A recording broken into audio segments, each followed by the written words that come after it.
14వ అధ్యాయం. అప్పుడు ఎలీహు మరలా ఇలాగ చెప్పసాగెను, జ్ఞానులారా నా మాటలు వినుడి, అనుభవశాలులారా నాకు చెవియకుడి. అంగిలి ఆహారంను రుచి చూచినట్లు చెవి మాటలను పరీక్షించును. న్యాయమైనదేదో విచారించి చూతము రండి, మేలైనదేదో మనంతట మనం విచారించి తెలుసుకుందాము రండి. నేను నీతిమంతుడను, దేవుడు నా పట్ల న్యాయము తప్పెను. న్యాయమంతుడై ఉండి నేను అబద్ధికుడిగా ఎంచబడుచున్నాను. నేను తిరుగుబాటు చేయకపోయినను నాకు మానజాలని గాయము కలిగినని యోబు అనుచున్నాడు. యోబు వంటి మానవుడెవరు? అతడు మంచినీళ్ల వలె తిరస్కారమును పానము చేయుచున్నాడు. అతడు చెడుతనము చేయువారికి చెలికాడాయను, భక్తిహీనులకు సహవాసి ఆయను. నరులు దేవునితో సహవాసము చేయుట వారికి ఏమాత్రము ప్రయోజనము కాదని అతడు చెప్పుకొనుచున్నాడు.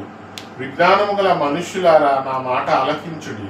దేవుడు అన్యాయము చేయుట అసంభవము, సర్వశక్తుడు దుష్కార్యము చేయుట అసంభవము. నరుల క్రియలకు తగినట్లుగా ఫలము ఆయన వారికి ఇచ్చును. అందరికీ వారి వారి మార్గములను బట్టి వారికి ఫలమిచ్చును.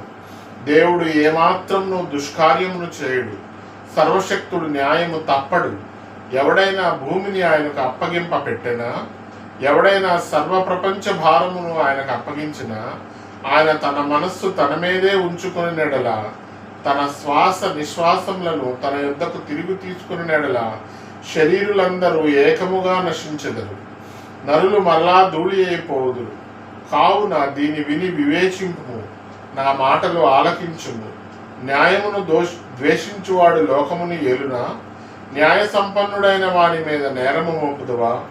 నీవు పనికిమాలిన వాడవని రాజుతోనైనను, మీరు దుష్టులని ప్రధానులతోనైనను అనవచ్చునా? రాజులేడుల పక్షపాతము చూపని వాడితోనూ, బేదల కన్నా ధనము గల వారిని ఎక్కువగా చూడని వారితోనూ అలాగు పలుకుట తగునా? వారందరూ ఆయన నిర్మించిన వారు కారా?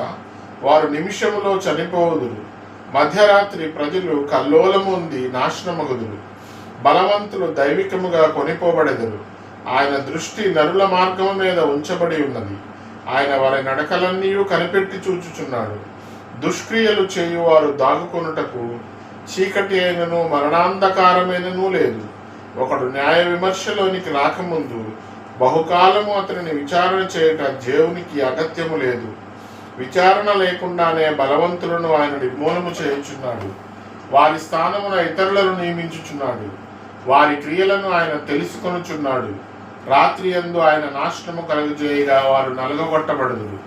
దుష్టులని బహిరంగముగానే ఆయన వారిని శిక్షించును.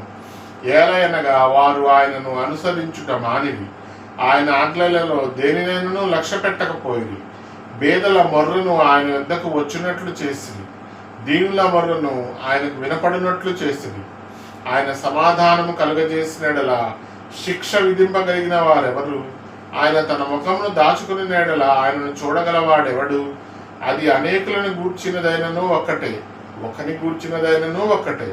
భక్తిహీనులు రాజ్య పరిపాలన చేయకుండానట్లు, వారు ప్రజలను కొనకుండానట్లు బలవంతులను ఆయన నిర్మూలము చేయుచున్నాడు. ఒకడు, నేను శిక్ష నొంది తిని, నేను ఇకను పాపము చేయను, నాకు తెలియని దానిని నాకు నేర్పము. నేను దుష్కారము చేసిన ఇకను చేయనని దేవునితో చెప్పునా? నీకు ఇష్టం వచ్చినట్లు ఆయన ప్రతీకారము చేయనా? లేని ఎడల నీ ఉందువా? నేను కాదు, నీవే నిశ్చయింపలేను. కనుక నీవు ఎరిగిన దానిని పలుకుము.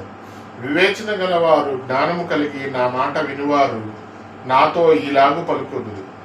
యోబు తెలివి మాలిన మాటలాడుచున్నాడు. అతని మాటలు బుద్ధిహీనమైనవి. దుష్టుల వలె యోబు ప్రత్యుత్తరం ఇచ్చినందున అతడు తుదముట్టింప శోధింపబడవలెనని నేనెంతో కోరుచున్నాను. అతడు తన పాపమునకు తోడుగా ద్రోహము కూర్చుకొనుచున్నాడు. మన ఎదుట చప్పట్లు కొట్టి దేవుని మీద కాని మాటలు పెంచుతున్నాడు.